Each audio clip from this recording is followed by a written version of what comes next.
కొత్తవలస మండల కార్మిక సంఘాల ఆత్మీయ సమావేశంలో శృంగవరపుకోట నియోజకవర్గ ఉమ్మడి ఎమ్మెల్యే అభ్యర్థి కొల్లా లలిత కుమారి పాల్గొన్నారు. వైసీపీ ప్రభుత్వంలో TNTUC, auto union, worker union, lorry union చాలా ఇబ్బంది పడుతున్నారని తెలిపారు.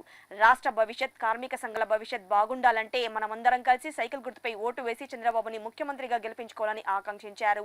ఈ కార్యక్రమంలో 5 మండలాలకు చెందిన కార్మిక సంఘాల నాయకులు పాల్గొన్నారు. మనందరి జయం ఒకటే. అతి తక్కువ దగ్గర రోజులు ఉన్నాయి, ఇంకా ఎన్నికలు. ఇంకా మనం సమావేశాలు కాకుండా గ్రామాల్లో ప్రజల్లో ఓట్లు అడగాలి.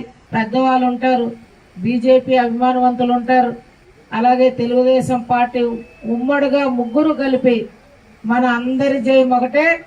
జగన్ ని రాష్ట్రం నుంచి తరిమి అలాగే ఏవైతే ఎస్కోట కొత్త వలసలో నేను నాయి బ్రాహ్మణుల పరంగా స్టాండ్లు అయితే స్టాండ్లు భవిష్యత్తు రోజుల్లో చంద్రబాబు గారి ద్వారా మీ అందరికీ సంపూర్ణ న్యాయం చేస్తానని మరొక్కసారి